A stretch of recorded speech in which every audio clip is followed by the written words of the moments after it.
नमस्कार विद्यार्थी मित्रांनो, वायसी एज्युकेशन महाराष्ट्र चॅनलमध्ये आपले स्वागत आहे। आज आपण इयत्ता 4 विषय गणित माध्यम सेमी द्वितीय घटक चाचणी प्रश्नपत्रिका उत्तरासहित पाहणार आहोत।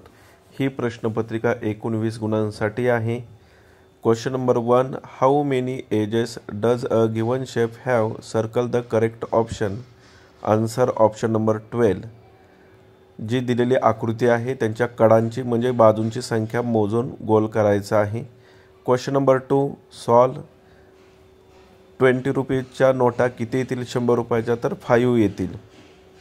Question number 3, write the numbers in figure. 7508। Answer लिहून दिलेला आहे। Question number 4, write the number in words. 8067। Question number 5, write the following numbers in the expanded form. विस्तारित रूप दिलेल्या संख्येचं लिहायचं आहे। विस्तारित रूप लिहित असताना म्हणजेच एक्सपांडेड फॉर्म करत असताना आपल्याला दिलेले जे नंबर्स आहेत त्यांची प्लेस व्हॅल्यू म्हणजेच स्थानिक किंमत लिहिता आली पाहिजे। 6709। Answer 6000 + 700 + 0 + 9। Question number 6, colour the 5/8 part of given figure. 8 पैकी 5 भाग रंगवायचे आहेत, रंगवून दाखवलेले आहेत इथे। Question number 7, colour the half of the given set of object. पुढील वस्तुसमूहांचा अर्धा भाग रंगव। 12 दिलेले आहेत त्यामुळं त्याचा अर्धा भाग 6 भाग रंगवायचे आहेत। येथे कलर करून दिलेले आहेत, विद्यार्थ्यांनी प्रश्नपत्रिकेत कलर करायचे आहेत। Question number 8, write the following numbers in Devanagari format. दिलेला इंग्लिशमध्ये जो अंक आहे तो मराठीत लिहायचा आहे। 547, 547। Question number 9, complete the pattern. आकृतिबंध पूर्ण करायचा आहे। 419, 519, 619, 719। 100ने वाढ होत गेलेली आहे म्हणून answer 819। Question number 10, how many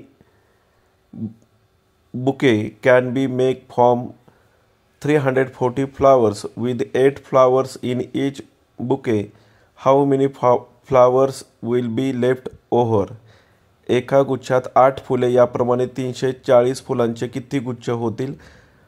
340 भागिले 8 भागाकार केला, कोइफिशिएंट म्हणजे भागाकाराला 42 बुके तयार होतील आणि किती फुले शिल्लक राहतील?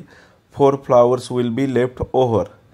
Question number 11, if one book cost 180 rupees, how much do 9 such books cost? 180 × 9। Answer 1620 rupees. Cost of 9 books 1620 rupees. Question number 12 to 15, do as suggest. दिलेल्या सूचनेनुसार उदाहरणे सोडवायची आहेत। Question number 12, add 58,057 + 6,210। Answer 64,267। Question number 13, subtract 87,653 - 450। Answer 87,203। Multiplication 379 × 7। Answer 2653। Multiply question number 15, 257 × 25। Answer 6425। अगोदर 5ने गुणाकार करून दाखवलेला आहे आणि त्यानंतर 2ने गुणाकार करून दाखवलेला आहे आणि दोघांची बेरीज केलेली आहे। तुम्ही डायरेक्ट 25चा पाडाही म्हणून उदाहरण सोडवू शकता। Question number 16, Soham bought a kilogram of barfi, half a kilogram of chivda and a quarter kilogram of jalebi from shop. What was the total weight of his purchases? सोहमने बाजारातून 1 किलोग्राम बर्फी, अर्धा किलोग्राम चिवडा आणि पाव किलोग्राम जिलेबी घेतली, तर एकूण किती वजनाचे सामान घेतले? 1 किलोग्राम बर्फी आहे, 500 ग्रॅम, अर्धा किलोग्राम म्हणजेच 500 ग्रॅम चिवडा आहे, पाव किलोग्राम म्हणजे 250 जिलेबी आहे. बेरीज केली 1 kilogram 750 gram 1 kilogram 750 gram answer येणार आहे. टोटल वजन सांगायचं आहे ॲडिशन करून. Question number 17. If 49 seeding are to be planted in a garden in rows of 7 sapling each, how many such row will be made? एका रांगेत 8 रोपे अशा रीतीने 49 रोपे बागेत लावायचे आहेत, तर रोपांच्या किती रांगा होतील? 49 भागिले 8 49 divide by 8 6 rows will be made आणि 1 प्लांट रिमेनिंग म्हणजे एक प्लांट शिल्लक राहणार आहे. Question number 18. A school trip was from the 3rd of January to 7th January. How many days was it? एका शाळेची सहल 3 जानेवारीला गेली व 5 जानेवारीला परत आली. Total days 5 days. Question number 19. Multiply by lattice method. चौकट पद्धतीने गुणाकार करायचा आहे. 58 into 9 आन्सर 522. मल्टिप्लिकेशन इथं करून दाखवलेलं आहे.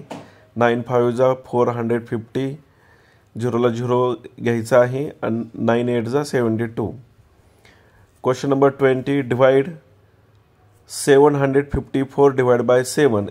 इकडे बाजूला भागाकार करून दाखवलेला आहे. कोइफिशियंट 107 आलेला आहे आणि रिमाइंडर म्हणजे बाकी 5 आलेले आहे. भागाकारांनी बाकी इथं लिहून दाखवलेली आहे. विद्यार्थ्यांनी पाढेपाठ करायचे आहेत. अशा प्रकारे आपण 20 मार्कांचा पेपर पाहिलेला आहे. आता आपण काही सरावासाठी प्रश्न घेणार आहे 21 ते 30. ते सर्व पहा. घड्याळामध्ये किती वाजलेले आहेत? 8:15 वाजलेले आहेत. इथं तास काटा 8 जवळ दाखवायचा आहे आणि मिनिट काटा 3 जवळ दाखवायचा आहे. इथे तास काटा थोडा मोठा झालेला आहे मिनिट काटापेक्षा, परंतु मिनिट काटा मोठा असतो आणि तास काटा थोडा लहान असतो. हे विद्यार्थ्यांनी इथे लक्षात ठेवा. 8:15 वाजलेले आहेत. It is 8:15 8:15. विद्यार्थ्यांनी व्यवस्थित पेन्सिलने दाखवायचं आहे. वहीवरती घड्याळ काढून किंवा परीक्षेत हा प्रश्न विचारला तर त्याप्रमाणे जे मिनिट काटा सेकंद काटा तास काटा आहेत ते व्यवस्थित ड्रॉ करा. Question number 22. Give correct sign. योग्य चिन्ह द्यायचं आहे. 4/8 ग्रेटर दॅन 3/8. 4/8 3/8 पेक्षा मोठा आहे. Question number 23. असेंडिंग आणि डिसेंडिंग ऑर्डर लिहायचं आहे. असेंडिंगमध्ये लहानाकडून मोठ्या संख्या लिहायच्या आहेत आणि डिसेंडिंगमध्ये मोठ्याकडून लहानाकडे संख्या लिहायच्या आहेत. इथे दिलेले नंबर्स दोन्हीही लिहून दाखवलेले आहेत. 2003 3040 4483 4570. डिसेंडिंग ऑर्डर त्याच्या विरुद्ध संख्या लिहिलेल्या आहेत. त्या सर्व रीडिंग करा. व्हिडिओ स्टॉप करा जर फास्ट होत असेल तर, किंवा वेळ दिलेलाच आहे स्क्रीनवरती, त्यामुळे त्या तुम्ही रीड करा आणि वहीमध्ये व्यवस्थित लिहून घ्या. 4570 4483 3040 2003. सर्व नंबर्स सर्व विद्यार्थ्यांनी रीड करून लिहून घ्यायचे आहेत. आता पुढील आपण प्रश्न पाहूया. Question number 25. Look at the calendar and answer the questions. Calendar पाहायचं आणि दिलेल्या प्रश्नांची उत्तरं लिहायची आहेत. How many Mondays? 5. बॅकला क्वेश्चन घेऊया. What is the days of republic day? 26 जानेवारी कधी असतो प्रजासत्ताक दिन? तर 26 जानेवारी. Question number 26. Find the perimeter. दिलेल्या आकृतींच्या सर्व बाजूंची बेरीज करायची असते. पेरिमीटर म्हणजे पेरिमीटर 20 येणार आहे. त्याचा फॉर्म्युला पण इथं लिहिलेला आहे. 2l + b 10 to the 20. Question number 27. 67,548 + 5,679 answer 73,227. Question number 28. 80,130 - 59,675 answer 20,455. Question number 29. Convert 750 centimetre, तर त्याचा आन्सर 7 मीटर 50 सेंटीमीटर आहे. Question number 30. ड्रॉ फिगर, आकृती काढा. ट्रायंगल, इथे आकृती काढून दाखवलेली आहे. विद्यार्थ्यांनी पेन्सिलने आकृती काढायची आहे. इथे सरावासाठी पेनाने आकृती काढून दिलेली आहे. धन्यवाद.